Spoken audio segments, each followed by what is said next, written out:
किस्से कहानियों के इस एपिसोड में आपका स्वागत है। तो आज की हॉरर कहानी का नाम है पीपल वाला भूत। तो कहानी कुछ इस प्रकार से है। मेरे गांव से 1 किलोमीटर दूर एक बड़ा सा पीपल का पेड़ था।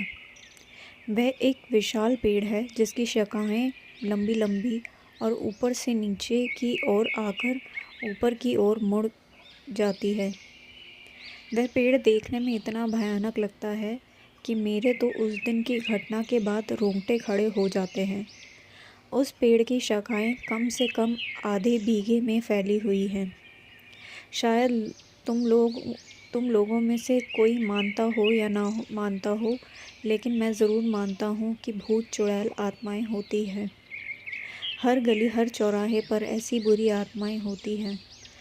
वो तक नहीं हमें देखती जब तक हम उनको देखना ना चाहें। यह आत्माएं जब दिखती हैं, जब किसी को की राशि उस आत्मा से मिल जाए, तब दिखती है।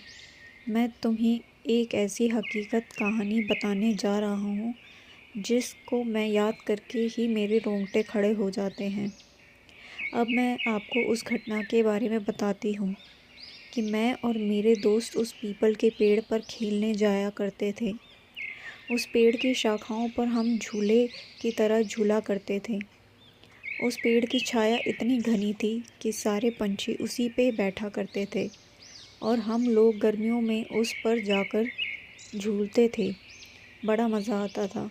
वैसे उस पेड़ के बारे में लोग कहा करते थे कि उस पेड़ पर भूत रहते हैं, पर हम बच्चे कहाँ किसी की मानते थे। बस रोज़ खेलने को चल दिया करते थे। एक बार की बात है, दोपहर का समय था।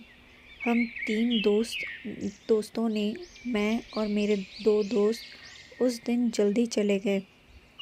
11 बजे का समय था। हम लोग वहाँ पहुँच गए और हम लोगों ने प्लान बनाया कि हम लोग ऊंचाई पर जाके छिप जाते हैं और वहाँ जो लोग आएंगे तो हम उन्हें भूत बनकर डराएंगे। और हमने अपने अपने पैंट में कुछ पत्थर भर के ऊपर चढ़ गए। दोस्तों, एक बात और बता दूं कि उस पेड़ से 2 खेत दूर एक कुआं था जिस पर कोई रहता नहीं था। बस एक रस्सी और एक बाल्टी के सिवाय हम लोग जब खेल खेल कर थक जाते थे तो उस पर जाकर पानी पिया करते थे। 1 बजे का टाइम था जब हम लोग इंतज़ार करके थक गए। वो लोग नहीं आए तो हम में से एक ने कहा कि चलो पानी पी कर आते हैं। तो मैंने उनसे कहा कि मुझे प्यास नहीं लगी है, तुम लोग चले जाओ। दोस्तों, वो लोग उतर कर पानी पीने चले गए। दोपहर का समय था। सूर्य अपने फुल तपन पर था। ज़ोर ज़ोर से लू चल रही थी और हवा के गोल गोल झुंड बनकर धूल उड़ाते हुए आ जा रहे थे। आप लोग जानते होंगे, गांव में इन हवा के गोलाकार को तंदूरा कहते हैं। एक ऐसा ही हवा का गोला मैंने पीपल की ओर आते हुए देखा। बड़ी धूल उड़ाए हुए वो आया और पीपल के सारे पत्ते आवाज़ करने लगे, खरखर, और कुछ टूट के गिरने भी लग गए। धूल गिरने की वजह से मेरी आंखें बंद हो गई। सारे पंछी उड़ गए। एकदम मैंने जब आंखें खोली तो क्या देखता हूँ, एक काली सी शक्ल का बड़े बड़े बालों वाला और इतना डरावना इंसान मेरे सामने वाली डाली पर बैठा है। एकदम मेरे डर के मारे हाथ छूट गए और मैं नीचे जा गिरा। गिरते ही मैं बेहोश हो गया। जब मेरी आंखें खुली तो देखा कि मेरे दोस्त पानी पीकर लौट आए हैं। मुझे उठाकर उन्होंने मुझे बिठाया। नीचे पीपल के पत्ते काफ़ी इकट्ठा हो गए थे, इसलिए मेरी ज़्यादा नहीं लगी। बस मेरे पैर में थोड़ा खून निकल गया था। जब मेरे दोस्तों ने पूछा कि क्या हुआ तो मैंने उन्हें बताया कि अभी इस पेड़ पर मैंने भूत देखा है। सारे दोस्त समझ रहे थे कि अजय हमें डराने की कोशिश कर रहा है। उन्होंने कहा, लगता है तुझे प्यास लगी और तू ऊपर से इसीलिए गिर गया है। उन्होंने कहा, जा तू पानी पीकर आ, तब तक हम यहीं बैठे हैं। उनकी ज़िद की वजह से मुझे पानी पीने जाना पड़ा। मैं वैसे भी डरा हुआ था और अब मेरे हाथ पाँव कांप रहे थे।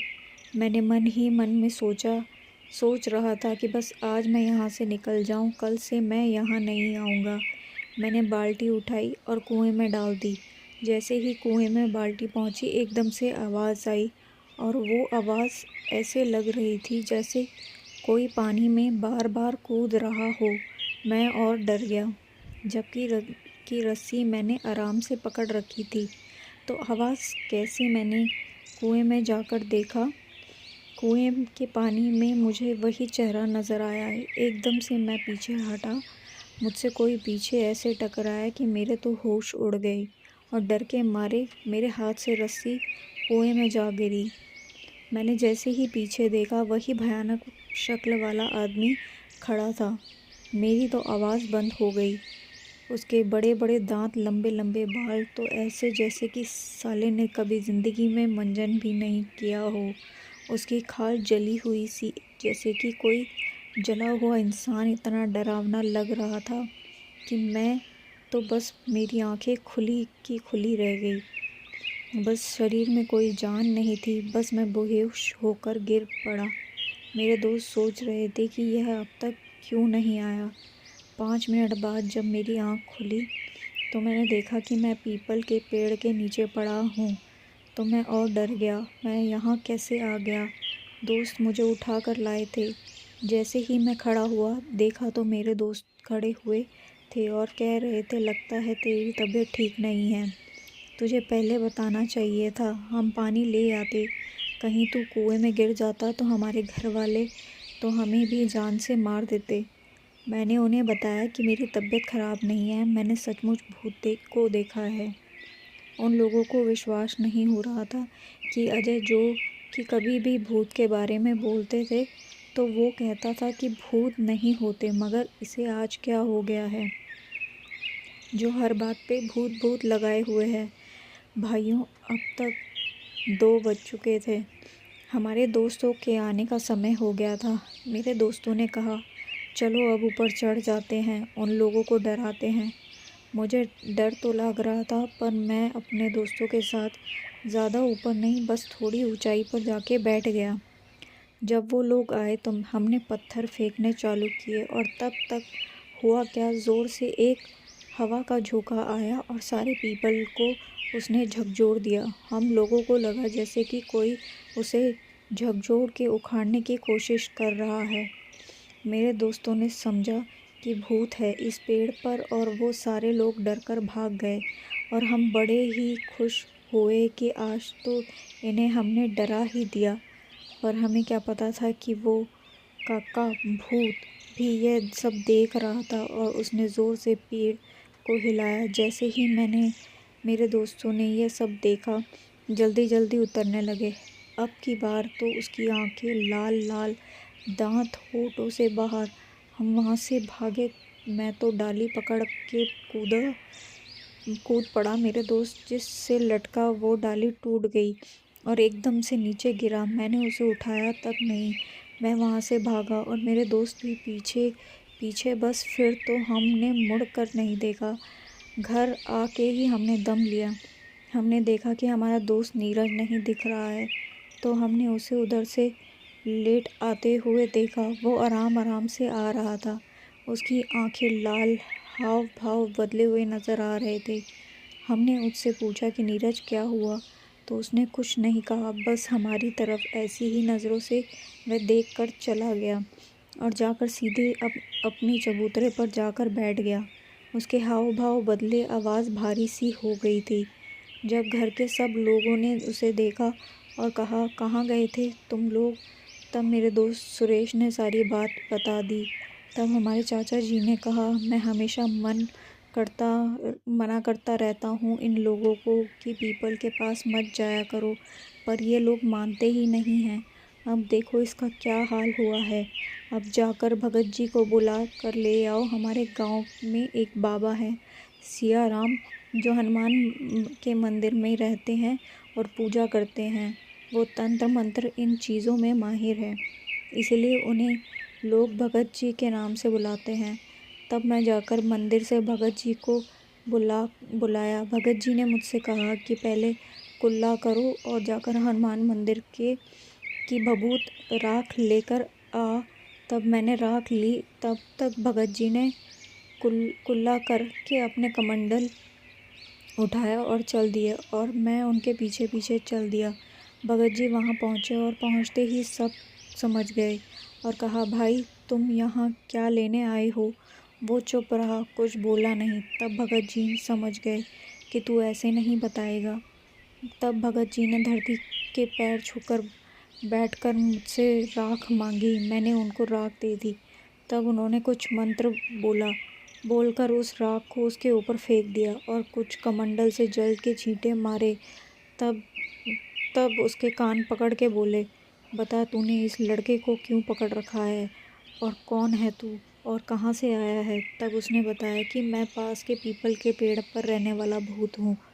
यह लोग मुझे दोपहर के समय सोने नहीं देते थे, इसीलिए मैंने इनको डराया और इसको पकड़ लिया। भगत जी बोले, तू पीपल को छोड़ और कहीं दूर जंगल में चला जा, और वो पीपल बच्चों के खेलने के लिए है, पर मैं कहाँ जाऊँगा। तब भगत जी ने कहा कि तू ऐसे ही में चला जा या फिर निकालूं अपने वज्र।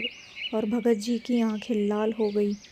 तब भूत ने कहा, आप मेरा कान छोड़ोगे तभी तो मैं जाऊँगा। देख कितना अच्छा बच्चा है, इतना जल्दी समझ गया। एकदम नीरज हिला और वो नॉर्मल हो गया, जैसे कि अभी सोकर जागा हुआ हो। तब भगत जी ने कहा, जाओ, अब पीपल वाला भूत भाग चुका है, अब तुम कभी भी जाकर उस पेड़ पर खेल सकते हो। हाँ दोस्तों, एक बात बताना मैं भूल गया। जब भगत जी की आंखों में जो चमक आई वो हनुमान जी थे और उन्हीं ने कहा था, मैं वज्र से मारूं क्या तुझे। तो प्रेम से बोलिए, संकट मोचन हनुमान जी की जय। तब से हम लोग भूतों पर विश्वास करने लग गए और उनसे अब डर नहीं लगता। जब भी डर लगे तो बोलना, जय बजरंग बली की जय। तो आपको ये कहानी कैसी लगी मुझे ज़रूर बताइएगा, और अगर आपको ऐसी हॉरर कहानी सुनना पसंद है तो मेरे ये चैनल को सब्सक्राइब ज़रूर करें। और अगर ये कहानी आपको अच्छी लगी तो इस वीडियो को लाइक ज़रूर करें। आप कमेंट कर सकते हैं और मैं आपके साथ ऐसी ही नई नई कहानियाँ शेयर करते रहूँगी। धन्यवाद।